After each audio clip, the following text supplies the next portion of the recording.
o celular no seu bolso, o GPS do seu carro e o disco rígido do seu computador com terabytes de memória. Tudo isso existe por causa de uma área da física que a maioria das pessoas nunca ouviu falar. Se chama espintrônica, a ciência de usar o spin dos átomos para carregar a informação.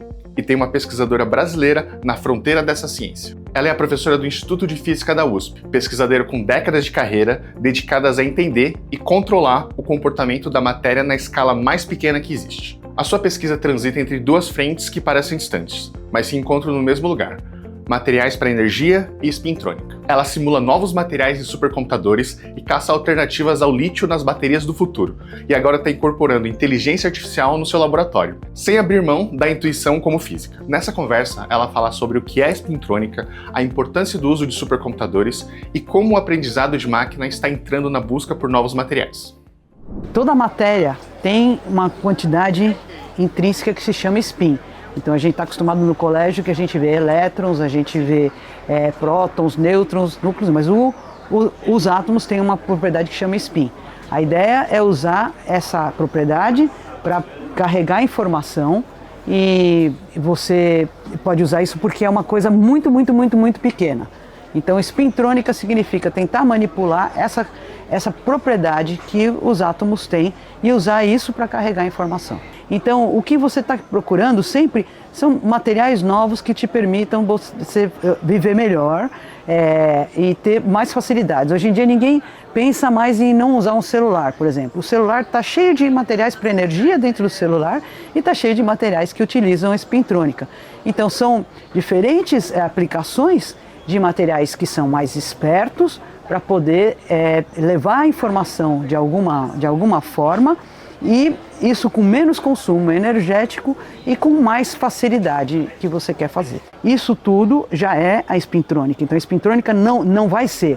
A espintrônica já está sendo utilizada há muito tempo e tudo que a gente tem de tecnologia hoje tem espintrônica. Na nossa pesquisa, o que nós estamos procurando são alternativas ao lítio. É isso que nós estamos querendo fazer. Nós estamos olhando para materiais, para o catodo, né, de baterias, novos materiais, e que seriam as alternativas ao lítio. Por exemplo, hoje tem o zinco, que é uma grande alternativa, que está já sendo discutido.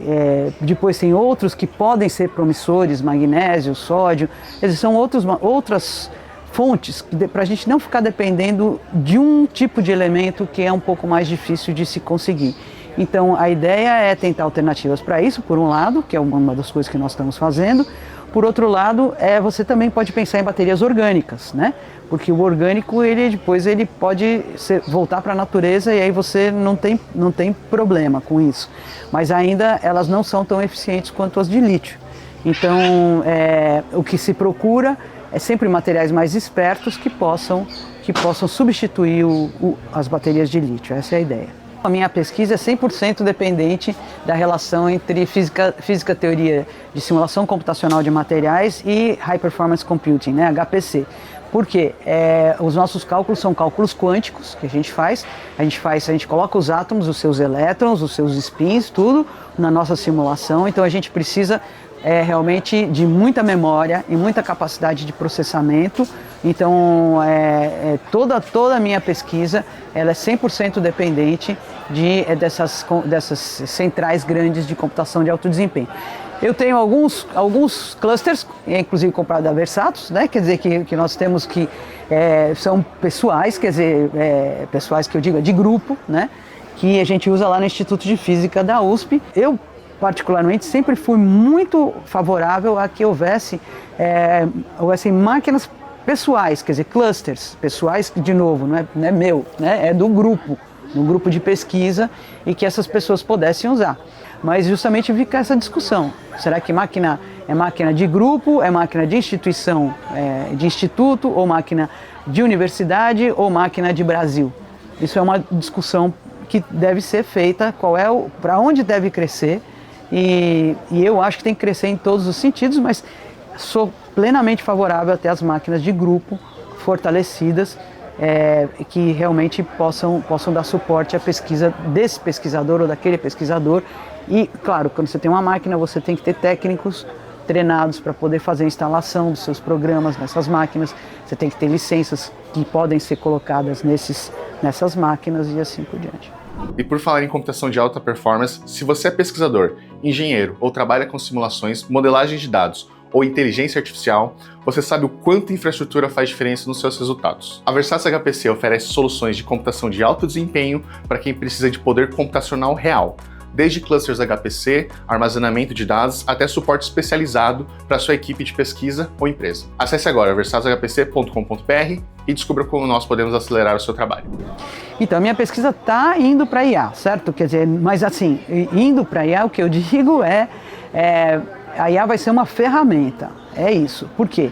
Nós já estamos fazendo essa busca de materiais. Por exemplo, materiais para bateria. Como eu tenho usado o aprendizado de máquina numa maneira muito rasa ainda. Porque eu acho que ainda eu gosto muito mais da intuição física que você desenvolve para resolver um determinado tipo de problema. Então, você tem uma série de materiais candidatos bons para materiais de cátodo de bateria e aí você quer fazer alguma seleção deles. Então você vai em bancos de dados e procura quais são os materiais que estão disponíveis, que já foram calculados, coloca algumas propriedades que você gostaria de que eles tivessem e aí você faz uma seleção e faz alguns filtros para isso que nós estamos fazendo. Então, por exemplo, você vai no banco de dados que tem, sei lá, 40 mil candidatos ou mais do que isso baixa para 12 candidatos e aí você faz um cálculo de mecânica quântica em cima disso. Eu acho que a IA ela vai ajudar muito nisso, né? Ou mesmo hoje, na palestra que eu estava dando, estava falando dos caminhos. É interessante que você faz algumas sugestões de caminhos possíveis, como é que um defeito vai mudar um caminho possível de uma entidade que chama Skirmion, por exemplo, que é um arranjo topológico de spins.